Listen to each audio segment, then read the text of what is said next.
Hi there, Coach Chandler here, and welcome back to week 11 of Caregiver Training. This week, we are going to be talking about how to find the controlling prompt with our child.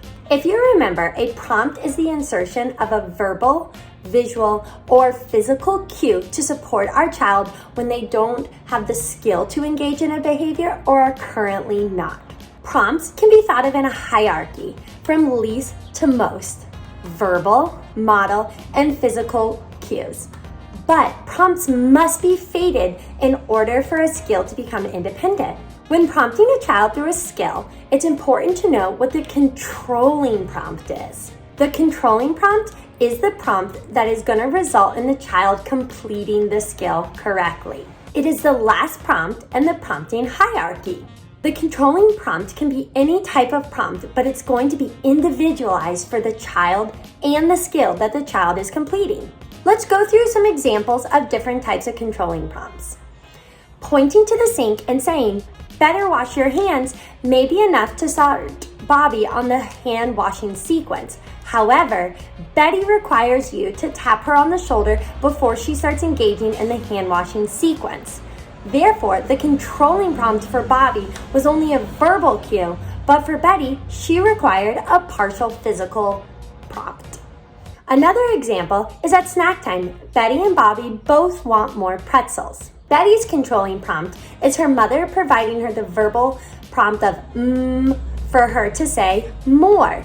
However, Bobby requires his mom to model the sign more in order for him to successfully sign more to receive more pretzels.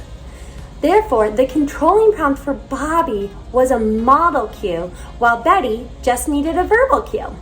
Remember that the controlling prompt is going to be different for every child and every skill that they do.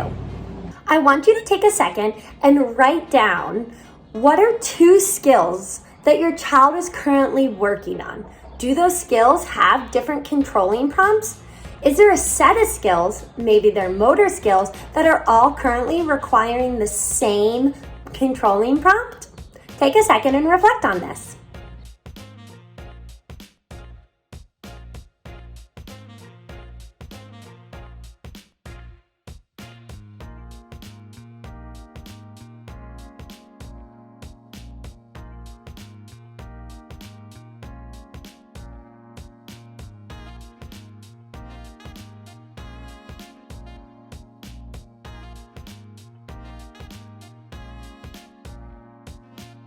Let's color with the crayon.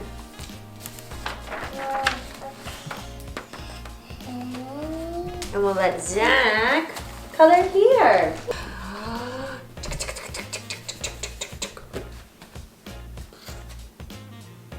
Oh, look at Zach coloring you color. Good color. Can we get our dress? As your child becomes more comfortable and more fluent with different skills and activities, you may see the controlling prompt change to a less intrusive prompt to eventually not needing any prompts at all. For homework this week, I want you guys to practice the motor skill of the week. Reflect on what the controlling prompt is. As you continue practicing the motor skill, does the controlling prompt change? Thank you guys so much for joining me this week for Caregiver Training. I hope you had a great week, and I look forward to seeing you next week, ready to soar with playing. Bye!